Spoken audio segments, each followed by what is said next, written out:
है आपको जो अब सुनाने वाले हैं, इस कथा में तो भाव और ध्यान दोनों ही होना चाहिए। अगर भाव और ध्यान है तो ऐसा लगता है भगवान ने जो लीला अपने भक्त के साथ की है वो हमारे साथ भी कर रहे हैं। जो भी कथा सुने ध्यान से। भगवान की बात राजा परीक्षित से सुखदेव जी पूछ रहे हैं। सुखदेव जी ने कहा, राजन भगवान किसको मिलते हैं? आपसे पूछेंगे तो हम क्या कहेंगे? भगवान उसको मिलते होंगे जो भगवान की सेवा करता है, प्रेम करता है। परीक्षित ने कहा, भगवान उसको मिलते होंगे जो दिन में 2-4 बार स्नान कर लेता हो। सुखदेव जी ने कहा, अगर 2-4 बार स्नान करने वाले को भगवान मिलते तो जिन कोल भीलों को भगवान श्री राम ने अपने हृदय से लगाया था वो तो जाड़े के महीने नहाते ही नहीं थे, पर उनको भगवान मिल गए। परीक्षित ने कहा कि भगवान उनको मिलते होंगे जो ज्ञानी। सुखदेव जी ने कहा, अगर ज्ञानी को भगवान मिलते तो जिस गज का प्रभु ने कल्याण किया था उस गज में थोड़ा भी ज्ञान नहीं थी, पर प्रभु उसको मिल गए। परीक्षित ने कहा कि भगवान उसको मिलते होंगे जिसकी आयु लंबी हो,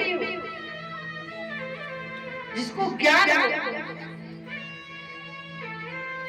सुखदेव जी ने कहा, राजा अगर भगवान लंबी आयु वालों को मिलते तो जिस 5 वर्ष की थी लेकिन उसको भगवान मिल गए। परीक्षित ने कहा तो भगवान कम से कम जात बिरादरी तो देख रहे होंगे, किस जाति का है, कौन सी जाति को है। परीक्षित की बात सुनकर सुखदेव जी ने कहा, राजन अगर भगवान जात बिरादरी देखते तो जिस विदुर के घर भगवान ने केले के छिलके खाए थे वो तो दासी पुत्र थे, उसको भगवान मिल। परीक्षित हाथ जोड़ के कहते, प्रभु ये कथा मुझे सुनो। भगवान शांति दूत बनकर के हस्तिनापुर आए। जब भगवान के आने की सूचना विदुर जी ने सुनी तो विदुर जी कुटिया से हस्तिनापुर में आए निकल के बाहर। पहले तो वो मंत्री थे, मन में विचार किया पहले मैं मंत्री था तो भगवान से मिलना बड़ा आसान था, मन करता था तभी मिल लेता, क्या अब तो मंत्री भी नहीं रहा, जंगल में कुटिया बना कर रहता हूँ साधारण प्रजा की तरह। पता नहीं भगवान के दर्शन मुझे होंगे कि नहीं होंगे, भगवान की मुलाकात मुझसे होगी कि नहीं होगी। मैं कितना गरीब हूँ पता नहीं, प्रभु मेरी कुटिया में आएंगे कि नहीं आएंगे। मेरी झोपड़ी की भागा खुल जाएंगे, राम आएंगे। शबरी ने कहा था नहीं कहा था, ओ राम आएंगे आएंगे राम आएंगे, राम आएंगे आएंगे राम आएंगे। मेरी झोपड़ी की भागा खुल जाएंगे, राम आएंगे। मेरे छोटे मोटे सारे पाप मिट जाएंगे, राम आएंगे।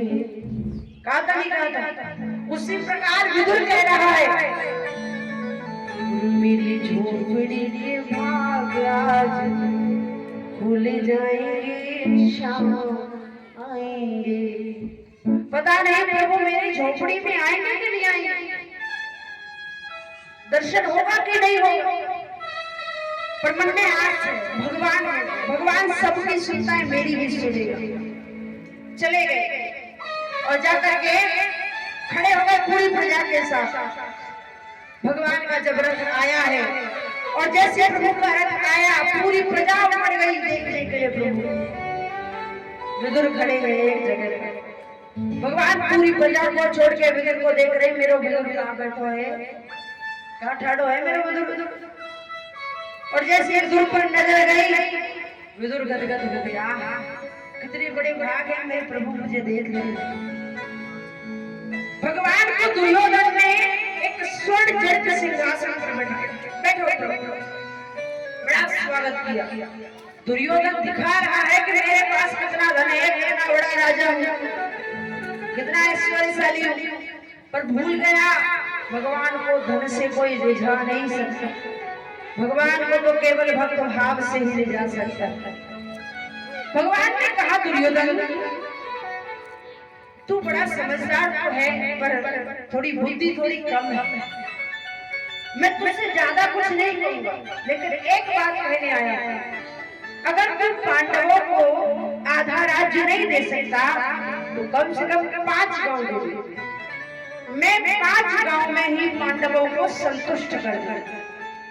और जैसे ये बात सुनी दुर्योधन गुस्से में खड़ा हो गया, उद्दंड तो खाई भाई से, और जैसे खड़ा हुआ कहने लगा सूच ग्रेव ने उदास्यामी बिना युद्धेन केशव हे कन्हैया, मैं बिना युद्ध के पांडवों को सुई की नोक के बराबर की जगह नहीं दूंगा। भगवान बोले वाह दुर्योधन, शांति दूत का ऐसे स्वागत करते, तुझे इतनी भी अकल नहीं है कि इससे कैसे बात की जाती है।